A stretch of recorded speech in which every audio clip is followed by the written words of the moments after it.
Hello दोस्तों, मैं अंजनी कुमार आप लोगों का स्वागत करता हूं अपने YouTube channel maths after school में। और मैं आज आप लोगों के लिए क्लास 10th से पॉलिनोमियल चैप्टर का जो आर डी शर्मा में एमसीक्यू पोर्शन है उसमें दो ग्राफ वाला बहुत ही महत्वपूर्ण क्वेश्चन दिया है। क्वेश्चन नंबर 9 और क्वेश्चन नंबर 10 दोनों को एक साथ देखेंगे। और सबसे पहले हम देखते हैं, ये क्वेश्चन नंबर 9 है। कहता है कि if the diagram in figure 2.22, ये फिगर आप लोगों के सामने है स्क्रीन पर, इसको देख रहे हैं। Shows the graph of the polynomial F X is equal to A x square plus B x plus C then. अब देखिए ये सारा ऑप्शन दिया हुआ है और हमको खोजना है कि कौन सा ऑप्शन इसमें सही होगा। अब देखिए इस क्वेश्चन को सॉल्व करते वक्त क्या क्या ध्यान में रखना है, इसको आप लोग ध्यान से सुनेंगे। कि देखें, जब भी कोई क्वाड्रेटिक पॉलिनोमियल का ग्राफ हम बनाते हैं तो क्या होता है कि ये जो आप देख रहे हैं ये पाराबोला जो है, ये ऊपर की तरफ जो है ना, ऊपर की तरफ ऑनवर्ड्स, तो ऊपर की तरफ ये ग्राफ खुला हुआ है। तो इस स्थिति में अब बहुत सारा ग्राफ जब आप लोग पॉलिनोमियल क्वाड्रेटिक पॉलिनोमियल का बनाएंगे तो ये ग्राफ जब ऊपर की तरफ होगा ओपन, तो यहाँ पर तभी ओपन होगा जब इसमें जो एक्स स्क्वायर का कॉफिशिएंट, यहाँ पर एक्स स्क्वायर का जो कॉफिशिएंट देख रहे हैं ए को जो है वो ग्रेटर देन 0 होना पड़ेगा। ये समझ रहे होंगे कि जब ए ग्रेटर देन 0 होगा तभी पाराबोला जो है सो ऊपर की तरफ ओपन होगा, है ना। तो यहाँ से तो ये क्लियर हो रहा है कि ए जो है वो ग्रेटर देन 0 होगा। अब देखिए यहाँ पर देखेंगे कि एक ऑप्शन है। अब सबसे पहले तो हम ऑप्शन देखेंगे कि किसमें ए 0 से बड़ा है। अब देखिए इसमें जो है ना, ऑप्शन को जब देखेंगे ना तो इसमें ए ऑप्शन में है कि ए 0 से बड़ा है, तो हम लोगों का यहाँ तो ए ऑप्शन सही हो गया। तो जैसे ग्राफ को देखे वैसे ही ये क्वेश्चन बन गया। लेकिन नहीं, और भी ऑप्शन जो है ना देखेंगे। फिलहाल इस क्वेश्चन के लिए तो ए ऑप्शन सही है ये, लेकिन अब देखेंगे इसमें बी और सी भी दिया हुआ है। तो हम लोग बी और सी छोटा होगा बड़ा होगा इसको कैसे समझेंगे, ये भी साथ ही साथ समझते जाएंगे। अब देखिए ये पाराबोला जो है सो यहाँ पर एक वाई एक्सिस को यहाँ पर टच कर रहा है। ये जो ग्राफ आप देख रहे हैं, ये ग्राफ इधर से जो आया ये वाई एक्सिस पे टच कर रहा है। तो वाई एक्सिस पर हमेशा हम लोग जानते हैं कि एक्स कोऑर्डिनेट 0 होता है, तो ये पॉइंट जो होगा वो 0 होगा और वाई होगा। तो यहाँ पर वाई का वैल्यू क्या होगा। अब देखिए इस समीकरण में यदि हम एक्स के जगह पर 0 रख दें, a x square plus B x plus c, इसके जगह पर यदि 0 रख लें तो वाई का वैल्यू आ जाएगा। ये समीकरण यदि y equal to A x square plus B x plus c है तो वाई का वैल्यू, अब देखिए यहाँ पर एक्स के जगह पर 0 रखेंगे तो ये भी टर्म 0 हो जाएगा। बी इंटू एक्स है, यहाँ पर एक्स के जगह पर 0 रखेंगे तो ये भी 0 हो जाएगा, ये भी 0 हो जाएगा और ये सी बच जाएगा। अब देखिए यहाँ से आ गया वाई इक्वल टू सी। अब वाई जब सी हो गया तो यहाँ पर ये पॉइंट जो है ना, जहाँ वाई एक्सिस को टच कर रहा है तो ये पॉइंट हो जाएगा 0 और सी। अब देख रहे हैं कि अब देखेंगे, गौर करेंगे कि ये जो ना, ये वाई एक्सिस में किस तरफ टच कर रहा है। अब देखते हैं एक्स एक्सिस के ऊपर जो वाई एक्सिस का पोर्शन होता है, ये पोर्शन, इस पे हमेशा वाई जो है सो पॉजिटिव होता है। वाई का जो वैल्यू होगा वो पॉजिटिव होगा। तो कहने का मतलब यहाँ यदि सी का जो वैल्यू होगा, वाई का वैल्यू है सी, तो सी तो पॉजिटिव में होगा। तो यहाँ से ये क्लियर हो रहा है कि सी भी 0 से बड़ा होना चाहिए। इस ग्राफ के लिए सी भी 0 से बड़ा होना चाहिए। अब थोड़ा सा बी के बारे में देख लेते हैं। तो बी के लिए अब देखिए यहाँ पर जो वर्टेक्स दे रहा है इसमें बी है। ये वर्टेक्स जो आप देख रहे हैं इसमें बी है, तो इसका जो वर्टेक्स का जो कोऑर्डिनेट है वो भी दिया हुआ है -b/2a अब -d/4a। अब देखिए यहाँ पर -b/2a जो है वो एक्स कोऑर्डिनेट का काम कर रहा है। अब एक्स कोऑर्डिनेट में बी क्या होना चाहिए, बी के लिए सोचेंगे। अब देखिए यहाँ पर क्या है कि ए हम ऑलरेडी फाइंड कर चुके हैं कि 0 से बड़ा होगा। तो ए जब 0 से बड़ा होगा तो -b, अब ये पॉइंट कहाँ है, तो पॉइंट है फोर्थ क्वाड्रेंट में, फर्स्ट सेकेंड थर्ड फोर्थ। तो फोर्थ क्वाड्रेंट में एक्स कोऑर्डिनेट जो होता है वो क्या होता है, फोर्थ क्वाड्रेंट में एक्स कोऑर्डिनेट जो होता है वो 0 से बड़ा होता है। ये आप लोग अच्छी तरह समझ रहे होंगे। तो यहाँ से देखिए कि -b/2a जो पॉइंट है ये 0 से बड़ा होना चाहिए। 0 से बड़ा होने के लिए ऑलरेडी इधर क्या है कि ए 0 से बड़ा है। अब देखिए ए यहाँ 0 से बड़ा है, ए 0 से बड़ा हो जाएगा तो इसका मतलब है कि ये ए 0 से बड़ा है।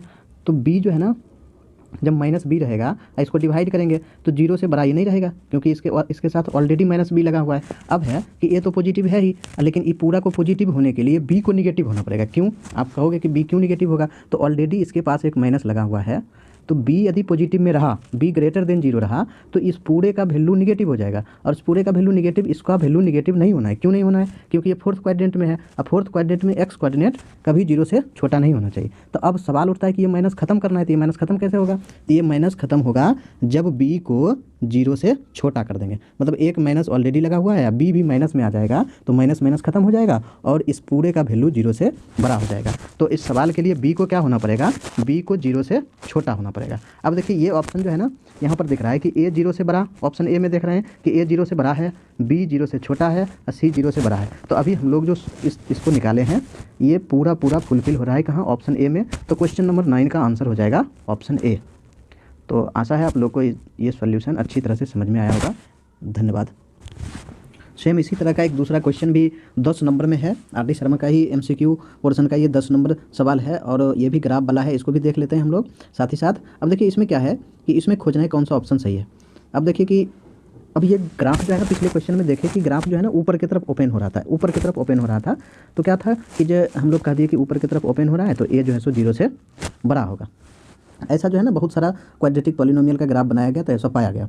अब देखिए यहाँ पर क्या है कि ये पाराबोला जो है सो नीचे की तरफ ओपन हो रहा है, तो इसका मतलब है कि ए जो है सो लेस देन 0 होगा। अब एक चीज़ तो मिल गया कि ए जो है वो लेस देन 0 होगा। अब देखिए यहाँ पर ऑप्शन जब देखते हैं तो ऑप्शन में बहुत सारा ऑप्शन है। देखिए ए ऑप्शन है, इसमें भी ए लेस देन 0 है, बी ऑप्शन है, इसमें भी लेस देन 0 है, बी ऑप्शन में भी, अब डी है तो ग्रेटर देन 0। तो अभी तक लग रहा है कि डी ऑप्शन नहीं होगा, तो डी कट रहा है। अब ए बी सी है तो ए बी सी में कौन सा सही होगा, इसको जानने के लिए बी और सी सबको करना है। अब देखिए यहाँ पर सी के लिए पिछले क्वेश्चन में क्या किया कि इसको वाई एक्सिस को फिर ये कट कर रहा है।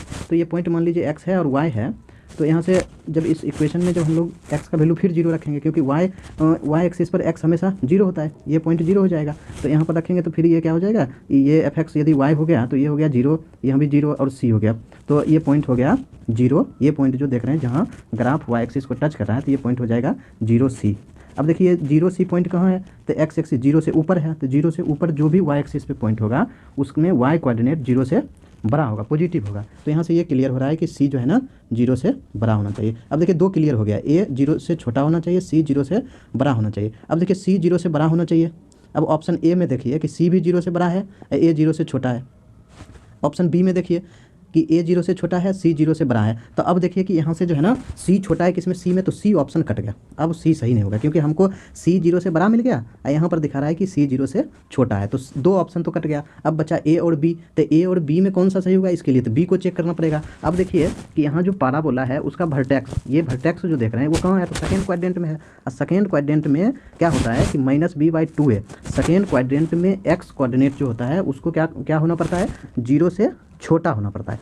मतलब एक्स कोऑर्डिनेट जो होगा वो 0 से छोटा होगा। अब देखिए 0 से छोटा कैसे होगा, इस पर थोड़ा सा दिमाग लगाना है कि ऑलरेडी हम लोग कह चुके हैं कि ए 0 से छोटा है, इसका मतलब ए 0 से छोटा होगा तो ये पोर्शन, नीचे वाला पोर्शन जो है वो निगेटिव हो जाएगा। एक निगेटिव बी के साथ ऑलरेडी लगा हुआ है तो इसका निगेटिव और इसका निगेटिव खत्म हो जाएगा। अब निगेटिव खत्म हो जाएगा इसका मतलब क्या है कि ये अब क्या है कि ये पॉजिटिव हो गया, लेकिन इसको पॉजिटिव में रहने नहीं देना है। तो पॉजिटिव में कब रहेगा, जब बी है, बी जब निगेटिव हो जाएगा, मतलब एक निगेटिव पहले से है तो वो तो एक निगेटिव पहले से है वो तो कट जाएगा ए वाले निगेटिव से, तो ऑलरेडी एक निगेटिव और इसको चाहिए तभी तो ये 0 से छोटा हो पाएगा। इसलिए क्या होगा कि बी को 0 से छोटा यदि कर दें, बी को 0 से छोटा कर दें तो बी के साथ एक और निगेटिव है, ए के साथ जो कटा वो तो कट ही जाएगा, बी के पास एक और बी निगेटिव में आ जाएगा जिसके कारण ये 0 से छोटा हो जाएगा। तो बी को यहाँ क्या होना पड़ेगा, निगेटिव होना पड़ेगा। तो अब देखेंगे कि बी निगेटिव किस में है, तो ऑप्शन ए में देख रहे हैं कि ए 0 से छोटा है चलेगा, सी 0 से बड़ा है चलेगा, लेकिन बी को भी 0 से बड़ा कर दिया, लेकिन इस क्वेश्चन के लिए बी 0 से बड़ा नहीं होगा, इसीलिए एक ऑप्शन भी कट हो गया, बचा बी जो सही ऑप्शन है इस क्वेश्चन के लिए। तो देखिए ये बहुत ही अच्छा मज़ेदार क्वेश्चन था, समझने वाला क्वेश्चन था। अब आशा है आप लोग को अच्छी तरह से समझ में आया होगा। धन्यवाद।